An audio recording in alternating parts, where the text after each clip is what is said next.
ಕಲಬುರಗಿ ಜಿಲ್ಲೆಯ ಸೇಡಂನ ಕೊಡಂಗಲ್ ರಸ್ತೆ ಮುದೋಳ್ ಹತ್ತಿರ ರೈತ ಪರ ಜನಪರ ಬೇಡಿಕೆಗಳ ಈಡೇರಿಕೆಗಾಗಿ ದಿನಾಂಕ 13/8/26ರಂದು ಬೆಳಗ್ಗೆ 10 ಗಂಟೆಗೆ ಸೇಡಂನ ಬಿಜೆಪಿ ಮಾಜಿ ಶಾಸಕರಾದ ರಾಜ್ಕುಮಾರ್ ಪಾಟೀಲ್ ತೇಲ್ಕೂರ್ ನೇತೃತ್ವದಲ್ಲಿ ರಸ್ತಾ ರೋಕೋ ಚಳವಳಿ ಹಮ್ಮಿಕೊಳ್ಳಲಾಗಿತ್ತು. ಈ ಪ್ರತಿಭಟನೆಯಲ್ಲಿ ಸಾವಿರಾರು ರೈತ ಬಾಂಧವರು ಹಾಗೂ ಬಿಜೆಪಿ ಕಾರ್ಯಕರ್ತರು ಭಾಗಿಯಾಗಿದ್ದರು.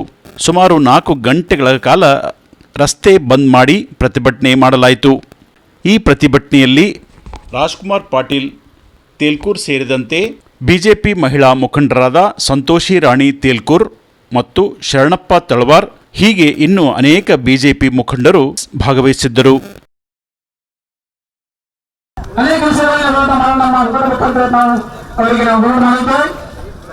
ಈಗ ನಮ್ಮ ನೆಚ್ಚಿನ ನಾಯಕರು ಅನೇಕ ವಿಷಯಗಳ ಬಗ್ಗೆ ಮಾತನಾಡಿದ್ದಾರೆ. ಎಲ್ಲ ಕಡೆ ಕೂಡ ಕಾರ್ಯಕರ್ತರ ಮೇಲೆ ಕೇಸ್ ಕೇಸು ಅನ್ಯಾಯ ಮಾಡುವುದು ಮಾಡಿ ಆದರೂ ಕೂಡ ಇಚ್ಛೆ ಪಡ್ತೀವಿ ಅಂದ್ರೆ ಇದೇ ರೀತಿ ನಾವು ಮುಂದುವರೆದ ಆದರೆ ಈ ಸೇಡಂ ನಗರದಲ್ಲಿ ಮತ್ತೆ ನಿಮ್ಮ ಅತ್ಯಂತ ಉಗ್ರವಾದ ಹೋರಾಟ ಇಚ್ಛೆ ಪಡ್ತಾರೆ. ಇವತ್ತು ಅನೇಕ ವಿಷಯಗಳ ಬಗ್ಗೆ ಕೊಂಡವರಿಗೆ ಮತ್ತು ಬಂದಿರತಕ್ಕಂಥ ಭಾರತೀಯ ಜನತಾ ಪಕ್ಷದ ಎಲ್ಲ ಗ್ರಾಮಸ್ಥರಿಗೆ ಹಿರಿಯರು ಹೊಂದಿಸೋಣ ಮಾತಾಡ್ತೇನೆ. ಬಲೋ ಭಾರತ್ ಮಾತಾ ಕಿ, ಬಲೋ ಭಾರತ್ ಮಾತಾ ಕಿ, बोलो भारत माता की, बोलो भारत माता की जय. ಉದಾಹರಣೆ ಇಲ್ಲ. ಹಾಗಾಗಿ ರೈತರಿಗೆ ತೊಂದರೆ ಆಗುತ್ತೆ ಅಂತ ಪೆಂಡಲ್ ಹಾಕಲು ಹೋದ ಪ್ರತಿಭಟನಾಕಾರರ ಮೇಲೆ ವಾಗ್ದಾಳಿ ನಡೆಸಿ ನಿಲ್ಲಿಸಲು ಪ್ರಯತ್ನಿಸಿದ ಪೊಲೀಸರ ಹಾಗೂ ಮಾಜಿ ಶಾಸಕರ ಮಧ್ಯೆ ಕೆಲ ಹೊತ್ತು ಮಾತಿನ ಚಕಮಕಿ ನಡೆಯಿತು.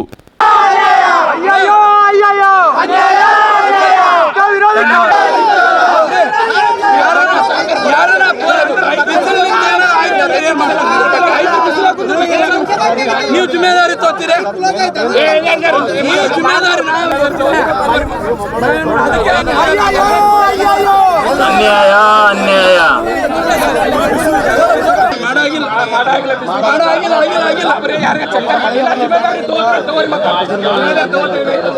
ಯಾರಿಗಾರ ಏನಾರ ಆದ್ರೂ ಜಿಮ್ಮೆದಾರಿ ತೋತೀರಿ. ನಾವು ಬಿಸಿಲಾಗಿ ಏನಾರ ಆಯ್ತು ಅಂತ ತೋತೀರಿ, ಅವೆಲ್ಲ ನಾವು ಆಗಂಗಿಲ್ಲ.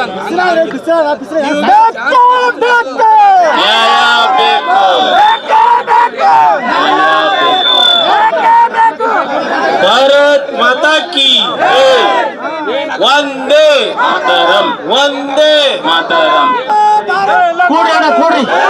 ಇದೇ ಸಂದರ್ಭದಲ್ಲಿ ಮಾತನಾಡಿದ ಮಾಜಿ ಶಾಸಕರಾದ ರಾಜ್ಕುಮಾರ್ ಪಾಟೀಲ್ ತೇಲ್ಕೂರ್ ಅವರು, ಇಲ್ಲೇ ಅಡಿಗೆ ಮಾಡೋಣ ತಯಾರಿದ್ದೀರೇನಪ್ಪ? ಇಲ್ಲೇ ಅಡಿಗೆ ಮಾಡೋದ ಸರ್? ಇಲ್ಲೇ ಒಂದು ವೇಳೆ ರೈತರು ಸರಿಯಾಗಿ ಅವ್ರು ಸ್ಟ್ರೈಕ್ ಮಾಡ್ಲಿಕ್ಕೆ ಬಿಡ್ಲಿಲ್ಲ ಅಂದ್ರೆ ಪೊಲೀಸ್ ಅಧಿಕಾರಿಗಳು ನಾವು ನಿಮಗೆ ಅಸಹಕಾರ ಚಳವಳಿ ಮಾಡ್ತೀವಿ, ನಿಮಗೆ ಶಾಂತ ರೀತಿಯಿಂದ ಮಾಡ್ಲಕತ್ತೀವಿ, ದಯವಿಟ್ಟು ಈಗ ನೀವು ಮಳೆ ಚಾಲು ಆಯ್ತಂದ್ರೆ ವಾಟರ್ ಪ್ರೂಫ್ ಟೆಂಟ್ ತರಿಸ್ಬೇಕಾಗ್ತದೆ. ನೀವು ಈ ಟೆಂಟ್ ಹಾಕ್ಲಕ್ ಬಿಡ್ಲಿಲ್ಲ ಅಂದ್ರೆ ಇದು ಮುಗಿಯಂಗಿಲ್ಲ. ಇವತ್ತು ಎಲ್ಲ ಸೋಷಿಯಲ್ ವೆಲ್ಫೇರ್ ಜಿಲ್ಲಾಧಿಕಾರಿಗಳು ಬರಬೇಕು, ಬ್ಯಾಕ್ವರ್ಡ್ ಜಿಲ್ಲಾಧಿಕಾರಿಗಳು ಬರಬೇಕು, ನಮ್ಮ ಮುಖ್ಯ ಜಿಲ್ಲಾಧಿಕಾರಿಗಳು ಬರಬೇಕು, SP ಅವರು ಬರಬೇಕು, KEB ಜಸ್ಕಾವಿನ MD ಅವರು ಬರಬೇಕು. ಅಲ್ಲಿವರೆಗೂ ಇದು ಹೋರಾಟ ನಿಲ್ಲೋದಿಲ್ಲ. ತಯಾರಿದ್ದೀರೇನಪ್ಪ? ತಯಾರ? ನೋಡ್ರಿ, ಒಂದ್ ನಿಮಿಷ ಆ ಕುರ್ಚಿ ಮೇಲೆ ಕುಂತರಿ ರಿಕ್ವೆಸ್ಟ್ ಮಾಡ್ತೀನಿ. ಆ ಕಡೆ ಏನಾರ ನಿಮ್ಗೆ ಕಂಡ್ರೆ ಪಂಕ್ಚರ್ ಮಾಡಬೇಕು, ಕೀಲಿ ಕಚ್ಕೋಬೇಕು, ಅದಕ್ಕೂ ಮೀರ್ ತಂದ್ರೆ ಇನ್ನು ಮುಂದಿಂದ ನಮಗ್ ಗೊತ್ತಿಲ್ಲ. ಪೊಲೀಸರು ಅದಕ್ಕೆ ಸಂಬಂಧ ನಾವೀಗ ಹೇಳಕತ್ತೀವಿ. ಯಾರ್ಯಾರೋ ಕಾಂಜಿ ಪಿಂಜಿಗಳು ಸ್ಟ್ರೈಕ್ ಮಾಡ್ತೀನಿ ಅಂದ್ರೆ ಪೊಲೀಸರು 4 ಕಿಲೋಮೀಟರ್ ಮೊದಲು ನೀವು ರೋಡ್ ನಿಲ್ಲಿಸ್ತೀರಿ. ಇವತ್ತು ಬಿಜೆಪಿಯ ನೇತೃತ್ವದಲ್ಲಿ ರೈತರು ಜನಪರವಾಗಿರುವಂತ ಹೋರಾಟ ಮಾಡ್ತಾ ಇದ್ರೆ ನಮ್ ಜೊತೆ ಕುಸ್ತಿ ಬೀಳ್ತೀರಿ ಪೊಲೀಸರು. ನೀವು ಇದೇನಾ ಮಾಡೋದು? ಇವತ್ತು ಹೋರಾಟ ಕೇವಲ ನಾವು ಅನ್ಯ ಇಲಾಖೆಗಳ ವಿರುದ್ಧ ಮಾಡ್ತಾ ಇದ್ದೀವಿ, ಪೊಲೀಸ್ ಇಲಾಖೆ ವಿರುದ್ಧನೂ ಹೋರಾಟ ತಕ್ಷಣಕ್ಕೆ ಮಾಡೋರಿದ್ದೀವಿ. ನಿಮ್ ಗಮನಕ್ಕಿರ್ಲಿ, ಪೊಲೀಸ್ ಸ್ಟೇಷನ್ಗಳು ಕಾಂಗ್ರೆಸ್ ಕಚೇರಿಗಳಾಗಿದ್ದಾವ. ಎಲ್ಲ SP ಡ್ಯೂಟಿ ಕಾನ್ಸ್ಟೇಬಲ್ಗಳು ವಸೂಲಿ ದಂಧದಾಗ ಇಳಿದ್ಬಿಟ್ಟ. ವಸೂಲಿ ದಂಧ ನಿಮಗೆ ನಾ ಕೇಳ್ತೀನಿ, ಬೇಕಿದ್ರೆ ನಿಮಗೆ ವಿಡಿಯೋ ಕ್ಲಿಪ್ ಕಳಿಸ್ತೀನಿ, ಏಟ್ ವಸೂಲಿ ಮಾಡಿ SP ಗೆ ಕೊಡ್ತಾರ, ಮಂತ್ರಿಗೆ ಕೊಡ್ತಾರ, DSP ಗೆ ಕೊಡ್ತಾರ. ನಾ ಹೇಳಿದ್ದಲ್ಲ, SP ಡ್ಯೂಟಿ ಕಾನ್ಸ್ಟೇಬಲ್ ಹೇಳಿದ್ದು. ಕೇಳಿಸ್ಬೇಕೇನ್ರಿ ಸರ್ಕಲ್ ಇನ್ಸ್ಪೆಕ್ಟರ್? ಕೇಳಿಸ್ಬೇಕ? ನಾವು ಶಾಂಡ್ ಮಾಫಿಯಾ, ಮಟ್ಕ, ಗಾಂಜಾ, ಕಾಂಗ್ರೆಸ್ಸಿನ ಏನು ಹಿಂಬಾಲಕರ ಕಿರಾಣಿ ಅಂಗಡಿಗಳಲ್ಲಿ ದಾರು ಮಾರ್ತಾ ಇದ್ದ. ಅದನ್ನು ಕೇಳದೆ ಇರುವಂತ ಪೊಲೀಸ್ನವರು ಇವತ್ತು ರೈತರು ಇಲ್ಲಿ ಶಾಂತ ರೀತಿಯಿಂದ ಕುಂತ್ರೆ ನಮ್ಮ ಜೊತೆಗೆ ನೀವು ತೊಂದರೆ ಕೊಡುವಂತ ಕೆಲಸ ಮಾಡ್ತಾ ಇದ್ದೀರಿ. ಇದಕ್ಕೆ ನಾವು ಯಾರು ಒಪ್ಪಂಗಿಲ್ಲ. ತಯಾರಿದ್ದೀರಿಲ್ಲಪ್ಪ ಎಲ್ಲರೂ? ಲಾಠಿ ಚಾರ್ಜ್ ಆದ್ರೂ ನಾವು ತಯಾರಿದ್ದೀವಿ, ಗೋಲಿ ಬಾರ್ ಆದ್ರೂ ನಾವು ತಯಾರಿದ್ದೀವಿ. ಹೋರಾಟ ನಿಲ್ಲೋದಿಲ್ಲ. ಜಿಲ್ಲಾಧಿಕಾರಿಗಳು ಬರಲೇಬೇಕು. ಜಿಲ್ಲಾಧಿಕಾರಿಗಳು ಬರಲೇಬೇಕು. ನೋಡಪ್ಪ, ಅಲ್ಲಿ ಯಾವ್ದೋ ಗಾಡಿ ಬಂತು ಹಂಗೆ ಓಡಿಸ್ಲತ್ತಾರ, ಅದು ಸ್ವಲ್ಪ ಹೋಗ್ರಿ. ಅಲ್ಲಿ ಯಾರ ಅಲ್ಲಿ ಸ್ವಲ್ಪ ಪಂಕ್ಚರ್ ಮಾಡಿಬೇರೆ. ಅದು ಅಲ್ಲಿಯವರೆಗೆ ಹೋರಾಟ, ಎಲ್ಲಿಯವರೆಗೆ ಹೋರಾಟ, ಗೆಲ್ಲುವವರೆಗೆ ಹೋರಾಟ. ಕಿವಿ ಇಲ್ಲದ ಕಾಂಗ್ರೆಸ್ ಸರ್ಕಾರಕ್ಕೆ ಧಿಕ್ಕಾರ, ಧಿಕ್ಕಾರ, ಕಣ್ಣಿಲ್ಲದ ಕುರುಡು ಸರ್ಕಾರಕ್ಕೆ, ಧಿಕ್ಕಾರ, ಧಿಕ್ಕಾರ, ಹೃದಯವಿಲ್ಲದ ಹೃದಯಹೀನ ಸರ್ಕಾರಕ್ಕೆ, ಧಿಕ್ಕಾರ, ಧಿಕ್ಕಾರ, ರೈತರ ಬಗ್ಗೆ ಕರುಣೆ ಇಲ್ಲದ ಸರ್ಕಾರಕ್ಕೆ, ಧಿಕ್ಕಾರ, ಧಿಕ್ಕಾರ, ದೌರ್ಜನ್ಯ ಎಸಗುತ್ತಿರುವ ಪೊಲೀಸ್ ಅಧಿಕಾರಿಗಳಿಗೆ, ಧಿಕ್ಕಾರ, ಧಿಕ್ಕಾರ, ಶಾಂತ ರೀತಿಯ ಹೋರಾಟವನ್ನು ಮಾಡಲಿಕ್ಕೆ ಬಿಡದೇ ಇರುವಂತ ಪೊಲೀಸ್ ಅಧಿಕಾರಿಗಳಿಗೆ, ಧಿಕ್ಕಾರ, ಧಿಕ್ಕಾರ, ಪೊಲೀಸರು ಬಿಸಿಲಿನಲ್ಲಿ ರೈತರನ್ನ ಕಾಯಿಸ್ತಾ ಇರುವಂತ ಪೊಲೀಸರಿಗೆ, ಧಿಕ್ಕಾರ. ರೈತರಿಗೆ ಬಿಸಿಲಿನಲ್ಲಿ ಏನಾದರೂ ಆಯ್ತು ಅಂದ್ರೆ ಪೊಲೀಸರೇ ಜುಮ್ಮೆದಾರಿ. ನಾವು ಈಗ ಕುಲ್ಲ ಹೇಳ್ತಾ ಇದ್ದೀವಿ. ಖಾತೆಗಾಗಿ 15 ದಿನ ಹೋರಾಟ ಮಾಡಿದ್ರು. ಮಂತ್ರಿಗಳು ಆಗ್ಬೇಕಂತೇಳಿ 2 ತಿಂಗಳು ಹೋರಾಟ ಮಾಡಿದ್ರು. ಹಲವಾರು ಭ್ರಷ್ಟಾಚಾರ ನಾನಾ ರೀತಿಯ ನಡೆದಿದೆ. ಹಾಗಾಗಿ ಈ ಹೋರಾಟ ಇಲ್ಲಿಗೆ ನಿಲ್ಲುವುದಿಲ್ಲ. ಮುಂದಿನ ದಿನಗಳಲ್ಲಿ ನಿರಂತರವಾದಂತಹ ಹೋರಾಟವನ್ನು ನಾವು ಮಾಡಬೇಕಾಗಿದೆ. ನಂತರ ಮಾತನಾಡಿದ ಬಿಜೆಪಿ ಮಹಿಳಾ ಮುಖಂಡರಾದ ಸಂತೋಷಿ ರಾಣಿ ತೇಲ್ಕೂರ್ ಅವರು ಮಾತನಾಡಿ ಸಚಿವ ಶರಣಪ್ರಕಾಶ್ ಪಾಟೀಲ್ ವಿರುದ್ಧ ಆಕ್ರೋಶ ವ್ಯಕ್ತಪಡಿಸಿದರು.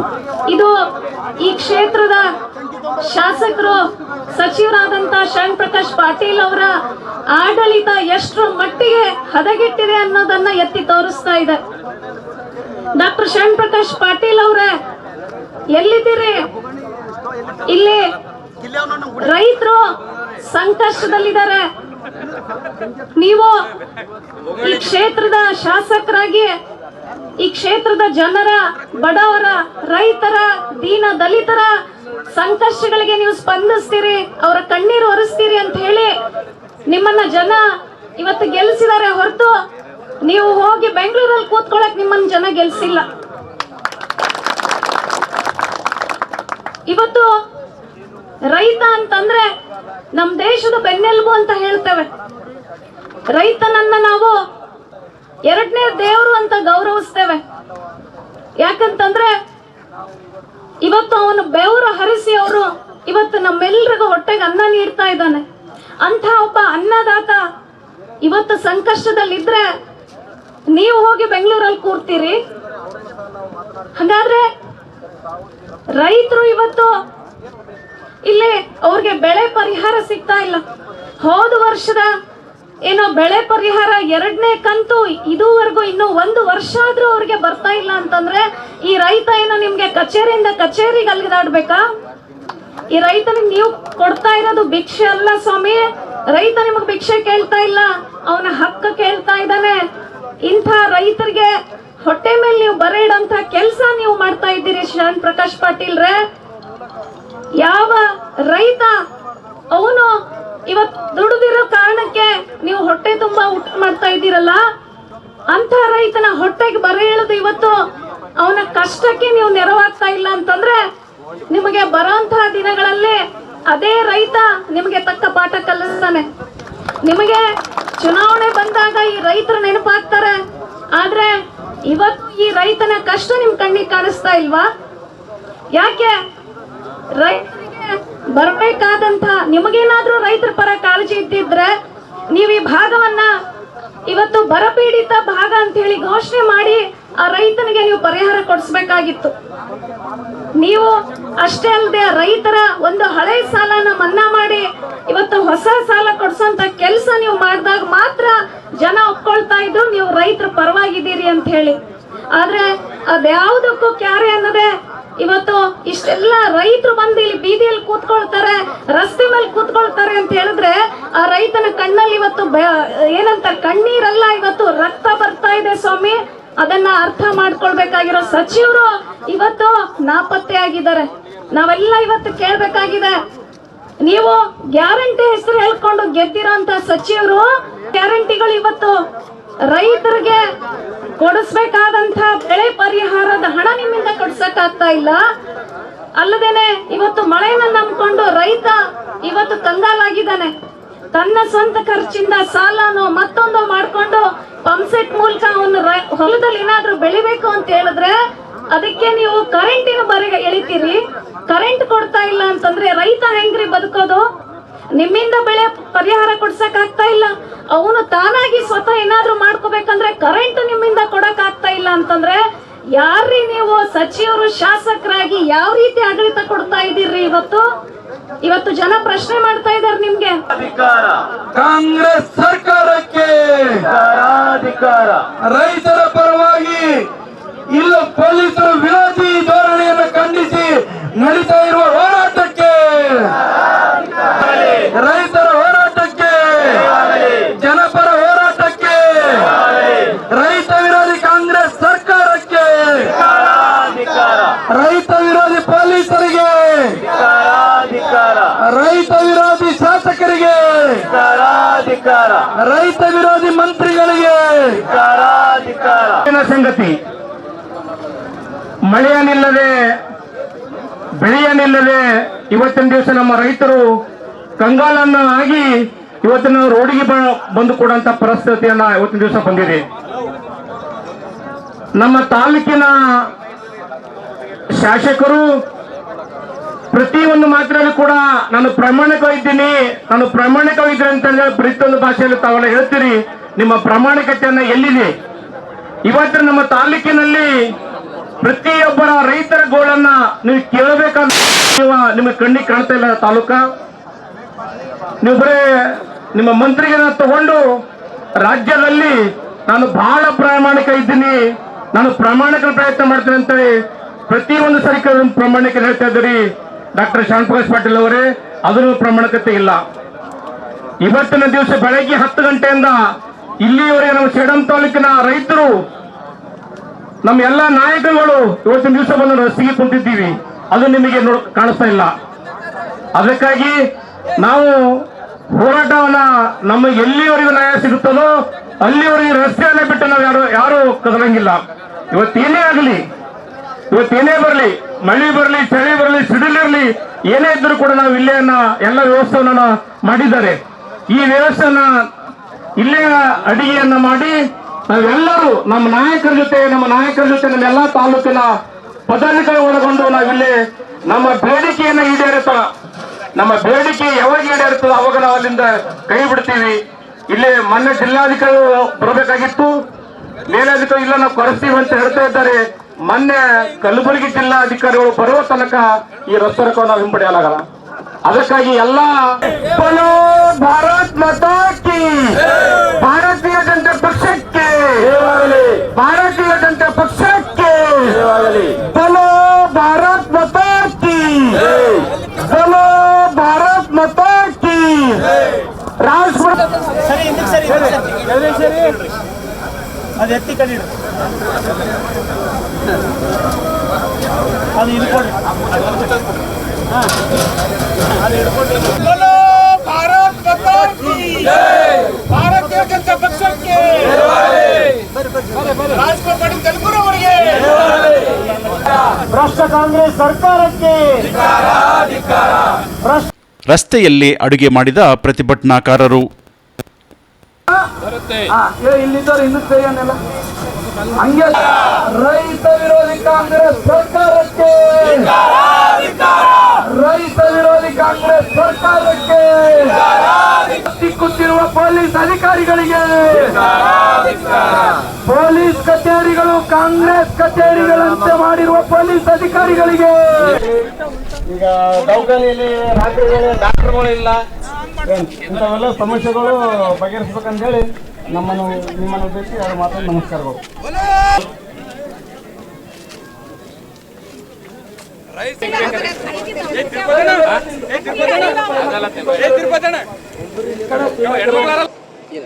ಈ ಕಾಂಗ್ರೆಸ್ ಸರ್ಕಾರ ರೈತರಲ್ಲೂ ಕೂಡ ತಾರತಮ್ಯ ಮಾಡ್ತಾ ಇದ್ದಾರೆ. ಕೇವಲ ಕಾಂಗ್ರೆಸ್ಸಿನ ಪುಡಾರಿಗಳು, ಶಾಸಕರ ಹಿಂಬಾಲಕರು ಮತ್ತು ಅಲ್ಪಸಂಖ್ಯಾತರಿಗೆ ಮಾತ್ರ ಇವತ್ತು ಪರಿಹಾರ ಕೊಡುವಂಥ ಕೆಲಸ ಮಾಡ್ತಾ ಇದ್ದಾರೆ. ಬಹುಸಂಖ್ಯಾತರು, ದಲಿತರು, ಕಾಂಗ್ರೆಸ್ ವಿರೋಧಿಗಳು ಅನ್ನುವಂಥ ಭೇದ ಭಾವ ರೈತರಲ್ಲಿ ಮಾಡ್ತಾ ಇದ್ದಾರೆ. ಬೆಳೆ ಪರಿಹಾರದ ಹಣ ಕೊಡ್ತಾ ಇಲ್ಲ. ಬೆಳೆ ವಿಮೆಯಲ್ಲೂ ಸರ್ವೆ ಮಾಡುವಂಥ ಕಾರ್ಯದಲ್ಲಿ ತಾರತಮ್ಯ ಮಾಡಿದ್ದಾರೆ. ಪೊಲೀಸ್ ಕಚೇರಿಗಳು ಕಾಂಗ್ರೆಸ್ ಕಚೇರಿಗಳ ರೀತಿಯಲ್ಲಿ ವರ್ತನೆ ಮಾಡ್ತಾ ಇದ್ದಾರೆ. ಎಲ್ಲ ರೀತಿಯ ದೇಶ ವಿರೋಧಿ ಚಟುವಟಿಕೆ ಮಾಡ್ತಕ್ಕಂಥ ಗುಂಡಾಗಳು ಇವತ್ತು ಅವ್ಯಾತವಾಗಿ ತಾಲೂಕಿನಲ್ಲಿ ಹಲವಾರು ಬೇರೆ ಬೇರೆ ರೀತಿಯ ಚಟುವಟಿಕೆಗಳನ್ನು ಮಾಡ್ತಾ ಇದ್ದಾರೆ. ಇಲ್ಲಿ ಎಲ್ಲಿ ನೋಡಿದ್ರಲ್ಲಿ ಕಿರಾಣಿ ಅಂಗಡಿಗಳಲ್ಲಿ ಸರಾಯಿ ಮಾರಾಟ ನಡೀತಾ ಇದೆ. ಕಾಂಗ್ರೆಸ್ಸಿನ ಏನು ಕಾರ್ಯಕರ್ತರ ಮನೆಗಳಲ್ಲಿ ಇಸ್ಪೇಟನ್ನು ಆಡಿಸ್ತಕ್ಕಂಥ ಕೆಲಸ ಮಾಡ್ತಾ ಇದ್ದಾರೆ. ಜೂಜಾಟದ ಜೊತೆಗೆ ಇವತ್ತು ಮಟ್ಕ ನಿರಂತರವಾಗಿ ಮಟ್ಕ ಬರ್ಕೊಳ್ಳುವಂಥವ್ರು ಊರೂರಿಗೆ ಕಾಂಗ್ರೆಸ್ಸಿನ 5-6 ಜನ ಲೀಡರ್ಗಳೇ ಮಟ್ಕ ಬರೆಸ್ತಕ್ಕಂಥವ್ರಾಗಿದ್ದಾರೆ. ಇವತ್ತು ಇಲ್ಲಿ ಆಡಳಿತ ನಡೆಸ್ತಕ್ಕಂಥವರೇ ಇವತ್ತು ಅರಾಜಕತೆ ಮೂಡಿಸ್ತಕ್ಕಂಥ ಕೆಲಸ ಮಾಡ್ತಾ ಇದ್ದಾರೆ. ಅನೇಕ ಮರ್ಡರ್ಗಳಾಗಿದ್ದಾವೆ, ತನಿಖೆ ಆಗಿಲ್ಲ. ರೇಪ್ಗಳು ನಡೀತಾ ಇದ್ದಾವೆ, ತನಿಖೆ ಆಗಿಲ್ಲ.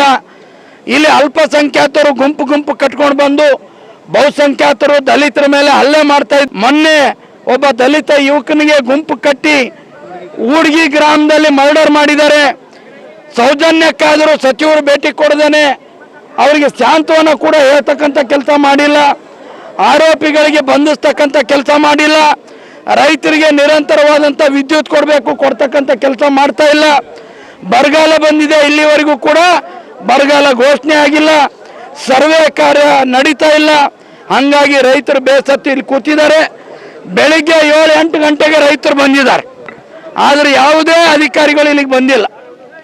ರೈತರಿಗೆ BP ಇದೆ, ಶುಗರ್ ಇದೆ. ಹಾಗಾಗಿ ರೈತರಿಗೆ ಇವತ್ತು ಇಲ್ಲೇ ನಾವು ರಸ್ತೆ ಮೇಲೆ ಊಟ ಬಡಿಸ್ತಕ್ಕಂಥ ಕೆಲಸ ಮಾಡ್ತಾ ಇದ್ದೀವಿ. ಎಲ್ಲಿವರೆಗೂ ಜಿಲ್ಲಾಧಿಕಾರಿಗಳು ಬರೋದಿಲ್ವೋ, ಸಂಬಂಧಪಟ್ಟ ಅಧಿಕಾರಿಗಳು ಬರೋದಿಲ್ವೋ, ರೈತರಿಗೆ ಬೇಡಿಕೆಗಳಿಗೆ ಸ್ಪಂದಿಸೋದಿಲ್ವೋ, ಅಲ್ಲಿವರೆಗೂ ಮಳೆ ಬರಲಿ, ಗಾಳಿ ಚಳಿಗೆ ಅಂಜದೇನೆ ನಾವು ಇಲ್ಲೇ ಹೋರಾಟವನ್ನು ಮುಂದುವರಿಸ್ತೀವಿ. ಎಲ್ಲಿವರೆಗೂ ಜಿಲ್ಲೆಯ ಅಧಿಕಾರಿಗಳು ಬರಬೇಕು, ರೈತರಿಗೆ ನಿಷ್ಪಕ್ಷಪಾತವಾಗಿ ಪರಿಹಾರವನ್ನು ಕೊಡ್ತಕ್ಕಂಥ ಕೆಲಸ ಆಗಬೇಕು. ಅಲ್ಲಿವರೆಗೂ ನಮ್ಮ ಹೋರಾಟ ನಿಲ್ಲೋದಿಲ್ಲ. ರೈತರ ಪರವಾಗಿದ್ದೇವಂತೆ ಕಾಂಗ್ರೆಸ್ ಸರ್ಕಾರ ಲೂಟಿ ಸರ್ಕಾರ. ಒಂದು ಕಡೆಯಿಂದ ಕೊಟ್ಟಂಗೆ ಮಾಡಿ ಇನ್ನೊಂದು ಕಡೆಯಿಂದ ಕಸ್ಕೊಳ್ಳುವಂಥ ಕೆಲಸ ಮಾಡ್ತಾ ಇದೆ. ಮಹಿಳೆಯರಿಗೆ 2,000 ರೂಪಾಯಿ ಕೊಡ್ತೀವಿ ಅಂತೇಳಿ ಅವ್ರ ಮನೆಯಲ್ಲಿರುವಂಥ ಗಂಡು ಮಕ್ಕಳ ಕಿಸಕ್ಕೆ ಕೈ ಹಾಕಿ 8,000 ಕದಿಯುವಂಥ ಕೆಲಸ ಕಾಂಗ್ರೆಸ್ ಸರ್ಕಾರ ಮಾಡ್ತಾ ಇದೆ. ಎಲ್ಲ ಯೋಜನೆಗಳ ಹಣ ನಿಲ್ಲಿಸಿದ್ದಾರೆ. ಯಾವುದೇ ನಿಗಮಗಳಲ್ಲಿ ಹಣ ಇಲ್ಲ. ದಲಿತರ ಅಭಿವೃದ್ಧಿಗೆ, ಹಿಂದುಳಿದವರ ಅಭಿವೃದ್ಧಿಗೆ ಬಳಸಬೇಕಾದಂಥ ಹಣ ಸಂಪೂರ್ಣವಾಗಿ ನಿಂತು ಹೋಗಿದೆ. ಯಾವುದೇ ಗಂಗಾ ಕಲ್ಯಾಣ ಯೋಜನೆಗಳು ಜಾರಿಯಲ್ಲಿಲ್ಲ. ರೈತ ಪರವಾಗಿ ಜನಪರವಾಗಿರುವಂಥ ಕೆಲಸಗಳು ನಡೀತಾ ಇಲ್ಲ. ರೈತರಿಗೆ ಕೊಡಬೇಕಾದಂಥ ಉಚಿತ ಗೊಬ್ಬರ, ಬೀಜ ಮತ್ತು ಪೀಠೋಪಕರಣಗಳು ಸಂಪೂರ್ಣವಾಗಿ ನಿಲ್ಲಿಸಿದ್ದಾರೆ. ಕೇಂದ್ರ ಸರ್ಕಾರದ ಅನುದಾನದಲ್ಲಿ ಬರುವಂಥ ಸಾಮಗ್ರಿಗಳನ್ನು ಮಾತ್ರ ಕೊಡ್ತಾ ಇದ್ದಾರೆ. ರಾಜ್ಯ ಸರ್ಕಾರ ರೈತರಿಗೋಸ್ಕರ ಒಂದು ನೈಯಾ ಪೈಸೆ ಹಣ ಕೊಡ್ತಾ ಇಲ್ಲ. ಇಂಥ ಕಾಂಗ್ರೆಸ್ ಸರ್ಕಾರಕ್ಕೆ ನಾವು ಧಿಕ್ಕಾರ ಹೇಳ್ತೀವಿ. ರೈತರು ಅಳಲನ್ನು ತೋಡ್ಕೊಳ್ಬೇಕು ಅಂದರೆ ಇಲ್ಲಿರುವಂಥ ಶಾಸಕರು ಅವ್ರ ಮನೆ ಇಲ್ಲಿಲ್ಲ, ಬೆಂಗಳೂರಿಗೆ ಹೋಗ್ಬೇಕು. ಗುಲ್ಬರ್ಗಾದಲ್ಲಿ ಅಲಿಶಾನ್ ಬಂಗ್ಲೆ ಕಟ್ಟಿಸಿದ್ದಾರೆ. ಅವರಿಗೆ ಒಳಗಡೆ ಜನಸಾಮಾನ್ಯರಿಗೆ ಬಿಡೋದಿಲ್ಲ. ಜನಸಾಮಾನ್ಯರಿಗೆ ಅವ್ರ ಮನೆ ಎಲ್ಲಿದೆ ಗೊತ್ತಿಲ್ಲ. ವರ್ಷದಲ್ಲಿ 2 ಬಾರಿ ಬಂದು ಸುಮ್ಮನೆ ಕಣ್ಣೊರೆಸೋ ರೀತಿಯಲ್ಲಿ ಜನರ ಅಹವಾಲು ಕೇಳಿದ್ವಿ ಅಂತ ಹೇಳುವಂಥ ಕೆಲಸ ಮಾಡ್ತಾ ಇದ್ದಾರೆ. ಫೋನ್ ಮಾಡಿದರೆ ಫೋನಿಗೆ ಸಿಗೋದಿಲ್ಲ. ಯಾವುದೇ ಹಳ್ಳಿಗಳಿಗೆ ಭೇಟಿ ಕೊಟ್ಟಿಲ್ಲ. ರೈತರ ಪರವಾಗಿರುವಂಥ ಕೆಲಸ ಮಾಡ್ತಾ ಇಲ್ಲ. ಅಂಥವ್ರಿಗೆ ನಮ್ಮದೊಂದು ಧಿಕ್ಕಾರ ಇದೆ. ರೈತ ಪರವಾಗಿ ಹೋರಾಟ ಏನು ಜನ ಮಾಡ್ತಾ ಇದ್ದಾರೆ, ಅದಕ್ಕೆ ಭಾರತೀಯ ಜನತಾ ಪಕ್ಷ ಸಂಪೂರ್ಣವಾಗಿ ಬೆಂಬಲ ಕೊಡ್ತದೆ. ಒಂದು ವೇಳೆ ಈ ರೈತರ ಬೇಡಿಕೆಗಳು ಮನ್ನಿಸ್ತಾ ಇದ್ರೆ ಸೇಡಮ್ ಅನ್ನು ಬಂದ್ ಮಾಡುವ ಮುಖಾಂತರ ರೈತ ಚಳವಳಿಯನ್ನು ತೀವ್ರ ಮಾಡ್ತೀವಿ ಅನ್ನುವಂಥ ಎಚ್ಚರಿಕೆಯನ್ನು ನಾವು ಈ ಸರ್ಕಾರಕ್ಕೆ ಕೊಡ್ತೇವೆ. ಬೇಕಾಗಿದ್ದು ರಾಜ್ಯ ಸರ್ಕಾರದ ಕೆಲಸ, ಅದಕ್ಕೆ ಪರಿಹಾರ ಕೊಡಬೇಕಾಗಿದ್ದು ಕೇಂದ್ರ ಸರ್ಕಾರ, ರಾಜ್ಯ ಸರ್ಕಾರ. NDRF SDRF ಅಂತೇಳಿ ಎರಡು ರೀತಿ, ಅದು NDRF ರಾಷ್ಟ್ರ ಸರ್ಕಾರ ಕೊಡ್ತದೆ, SDRF ರಾಜ್ಯ ಸರ್ಕಾರ ಕೊಡ್ತದೆ. ಕಳೆದ ವರ್ಷ ಇದೇ ಪ್ರಿಯಾಂಕಾ ಖರ್ಗೆ ಅವರು ಹೇಳಿದರು, SDRF NDRF ಪ್ರಕಾರ ಪರಿಹಾರದ ಜೊತೆಗೆ ಹೆಚ್ಚುವರಿಯಾಗಿ ರಾಜ್ಯ ಸರ್ಕಾರದ ಅನುದಾನ ಕೊಡ್ತೀವಿ ಅಂತ ಹೇಳಿದರು. ಒಂದೇ ಒಂದು ನಯಾ ಪೈಸೆ ಯಾವುದೇ ರೈತರಿಗೆ ಹೆಚ್ಚುವರಿಯಾಗಿ ರಾಜ್ಯ ಸರ್ಕಾರ ಹಣ ಕೊಟ್ಟಿಲ್ಲ. ಅಷ್ಟೇ ಅಲ್ಲ, ಸರ್ವೆ ಕಾರ್ಯ ಚೆನ್ನಾಗಿ ಮಾಡಿಲ್ಲ. ಕೇವಲ ಕಾಂಗ್ರೆಸ್ ಪುಡಾರಿಗಳ ಮನೆಯಲ್ಲಿ ಕೂತ್ಕೊಂಡು ಅಧಿಕಾರಿಗಳು ಪಟ್ಟಿ ಸಿದ್ಧ ಮಾಡಿ ಅವರಿಗಷ್ಟೇ ಪರಿಹಾರ ಕೊಡ್ತಕ್ಕಂಥ ಕೆಲಸ ಮಾಡಿದ್ದಾರೆ. ಇಂಥ ಸರ್ಕಾರಕ್ಕೆ ನಮ್ಮದು ಧಿಕ್ಕಾರ ಹೇಳ್ತಾ ಇದ್ದೀವಿ. ರೈತರ ಪರವಾಗಿ ಹೋರಾಟ ನಾವು ನಿಲ್ಲಿಸೋದಿಲ್ಲ ಅಂತ ಇದ್ದೀವಿ. ಇವತ್ತು ಪೊಲೀಸರು ಕೂಡ ದಬ್ಬಾಳಿಕೆ ಮಾಡ್ತಾ ಇದ್ದಾರೆ. ಶಾಂತ ರೀತಿಯಿಂದ ರೈತರು ಇಲ್ಲಿ ಬೀದಿನಲ್ಲಿ ಕೂತ್ರೆ ಇದಕ್ಕೂ ಕೂಡ ದಬ್ಬಾಳಿಕೆ ಮಾಡ್ತಕ್ಕಂಥ ಕೆಲಸ ಮಾಡ್ತಾ ಇದ್ದಾರೆ. ಯಾವುದೇ ಕಾರಣಕ್ಕೆ ನಾವು ಮಣಿಯೋದಿಲ್ಲ, ನಾವು ಇಲ್ಲೇ ಕೂತ್ಕೊಂಡು ಹೋರಾಟ ಮಾಡ್ತೇವೆ. ನಾವು ಎಲ್ಲಿಯವರೆಗೂ ಜಿಲ್ಲಾಧಿಕಾರಿ ಬರೋದಿಲ್ಲ ಅಲ್ಲಿವರೆಗೂ ನಮ್ಮ ಹೋರಾಟ ಮುಂದುವರಿತದೆ. ನಮ್ಗೆ ರೈತರಿಗೆ ಬರ ಪರಿಹಾರ ಕೊಡುವಂತ ಯಾವುದೇ ಒಂದು ಕ್ರಮ ಜರುಗಿಸಿದಾಗ ಮಾತ್ರ ನಾವಿಲ್ಲಿಂದ ಕದಲೋದು ಸರ್. ಅಲ್ಲಿವರೆಗೂ ನಮ್ಮ ಹೋರಾಟ ನಿರಂತರವಾಗಿ ನಡೆಯುತ್ತೆ, ಪ್ರತಿ ದಿನಾನೂ ನಡೆಯುತ್ತೆ. ಎಲ್ಲಿವರೆಗೂ ಜಿಲ್ಲೆಯಿಂದ ಅಧಿಕಾರಿಗಳೆಲ್ಲ ಬಂದು ರೈತರಿಗೆ ಏನಾದ್ರೂ ಪರಿಹಾರದ ಒಂದು ಕ್ರಮವನ್ನ ಅವ್ರು ತಗೊಳ್ಬೇಕು. ಇಲ್ಲ, ನಾವು ಕಾಯ್ತೇವೆ ಸರ್, ನಾವು ಕೂತ್ಕೊಳ್ತೇವೆ. ಅವ್ರಿಗೇನಾದ್ರೂ ರೈತರ ಬಗ್ಗೆ ಕಾಳಜಿ ಇದ್ದಿದ್ರೆ ಇಲ್ಲಿ ಜನ, ಯಾವುದೇ ರೈತರಿಗೆ ಎಷ್ಟು ಬೆಳಗ್ಗೆಯಿಂದ ಇವಾಗ ಬಿಸಿಲಲ್ಲಿ ಜನ ಕೂತ್ಕೊಂಡಿದ್ದಾರೆ, ಯಾರಿಗೇನಾದ್ರೂ ಹೆಚ್ಚು ಕಡಿಮೆ ಆದ್ರೆ ಅದಕ್ಕೆ ನೇರವಾಗಿ ಅದರ ಹೊಣೆ ಇವರೇ ಆಗ್ತಾರೆ, ಅಧಿಕಾರಿಗಳಾಗ್ತಾರೆ. ಅವ್ರು ಬರೋವರೆಗೂ ನಾವ್ ಇಲ್ಲೇ ಕಾಯ್ಕೊಂಡು ಕೂತ್ಕೊಂಡು ಅವ್ರಿಗೆ ರೈತರಿಗೆ ನ್ಯಾಯ ಕೊಡಿಸೋವರೆಗೂ ನಾವು ಕದಲಲ್ಲ ಸರ್. ಅದೇನು ಭಿಕ್ಷೆನಾ ಸರ್ ಅವ್ರು ಕೊಡ್ತಾ ಇರೋದು? ರೈತರ ಹಕ್ಕಿದೆ ಅದು, ಬೆಳೆ ವಿಮೆ ಪರಿಹಾರ ಅನ್ನೋದು ಹಕ್ಕು. ಅವ್ರಿಗೆ ಭಿಕ್ಷೆ ಬೇಕಾಗಿಲ್ಲ. ರೈತ ಕೇಳ್ತಾ ಇರೋದು ಅವನ ಹಕ್ಕನ್ನು ಕೇಳ್ತಾ ಇದ್ದಾನೆ. ಇವರು ಭಿಕ್ಷೆ ತರ ಕೊಡುವಂಥದ್ದು ಯಾವ ರೈತರಿಗೂ ಬೇಕಾಗಿಲ್ಲ ಸರ್. ಕೊನೆಯಲ್ಲಿ ತಹಸೀಲ್ದಾರ್ ಅಧಿಕಾರಿಗಳು ಬಂದು ರೈತರ ಬೇಡಿಕೆ ಆಲಿಸಿ ಅದನ್ನು 1 ವಾರದಲ್ಲಿ ಬಗೆಹರಿಸುತ್ತೇನೆ ಎಂದು ಹೇಳಿದರು. ನಂತರ ತಹಸೀಲ್ದಾರ್ ಅವರಿಗೆ ಮನವಿ ಸಲ್ಲಿಸಲಾಯಿತು. ಮನವಿ ಸಲ್ಲಿಸಿದ ಬಳಿಕ ಪ್ರತಿಭಟನೆಯನ್ನು ಮುಟುಕುಗೊಳಿಸಲಾಯಿತು. बोलो भारत माता की, ರೈತರ ಹೋರಾಟಕ್ಕೆ, ರೈತ ಪರ ಹೋರಾಟಕ್ಕೆ. ನಾವು ಹೇಳಿದ ಹಾಗೆ ಎಲ್ಲೆಲ್ಲಿ ಕರೆಂಟ್ದು ಪ್ರಾಬ್ಲಮ್ ಆಗ್ತಾ ಇದೆ, ನಮ್ಮ KAB ಅವರು ಕೂಡ ಬಂದಿದ್ದಾರೆ. ಅದೇ ರೀತಿ ಎಲ್ಲೆಲ್ಲಿ ನೀರಿಂದು ಕೊರತೆ ಇದೆ, ನಮ್ಮ MI ರಿಲೇಟೆಡ್ ಅಧಿಕಾರಿಗಳು ಕೂಡ ಮಾತಾಡಿದ್ದಾರೆ. ಅದೇ ರೀತಿ ನಮ್ಮದು AD ಅಗ್ರಿಕಲ್ಚರ್ ಕೂಡ ಬಂದಿದ್ದಾರೆ. ಇನ್ಶೂರೆನ್ಸ್ ರಿಲೇಟೆಡ್ ನಮ್ದು ಏನೇನು ಹೇಳಿದ್ದೀರಾ, ಏನೇನು ಬೇಡಿಕೆ ಇದೆ ಅದನ್ನೆಲ್ಲ ನಾವು ಆದಷ್ಟು ಬೇಗ ಅದನ್ನು definitely will address all the issues. Definitely ಇಶ್ಯೂಸ್ನ ಅಡ್ರೆಸ್ ಮಾಡ್ತೀವಿ. ನಮ್ಮ ಮುಖಾಂತರ ತಾವು ಜಿಲ್ಲಾಧಿಕಾರಿಗಳಿಗೆ ಮನವಿ ಏನು ಕೊಟ್ಟಿದ್ದೀರಾ ಅವ್ರದ್ದು ಗಮನಕ್ಕೂ ಕೂಡ ನಾವು ಡೆಫಿನೆಟ್ಲಿ ತೊಗೊಂಡು ಬರ್ತೀವಿ. ಏನೇ ಪ್ರಾಬ್ಲಮ್ ಆದರೂ ಕೂಡ ವಿಲ್ ಡೆಫಿನೆಟ್ಲಿ ಸಾಲ್ವ್ ಎಸ್. ಇದಕ್ಕೆ ಸಂಬಂಧಪಟ್ಟಂಥ ಎಲ್ಲ ಅಧಿಕಾರಿಗಳಿಗೂ, ಎಲ್ಲ ಡಿಪಾರ್ಟ್ಮೆಂಟ್ಸ್ ಅವ್ರಿಗೂ ಕೂಡ ನಾವು ಇದ್ರ ಬಗ್ಗೆ ನಾವು ಗಮನಕ್ಕೆ ತೊಗೊಂಡು ಬಂದ್ಬಿಟ್ಟು ಅವ್ರ ಕಡೆಯಿಂದ ಬರೀ ಗಮನಕ್ಕೆ ಅಷ್ಟೇ ಅಲ್ಲ, ಆದಷ್ಟು ಬೇಗ ತೊಂದರೆಗೆ ಸೊಲ್ಯೂಷನ್ ಕೂಡ ನಾವು ಕೊಡಿಸ್ತೀವಿ.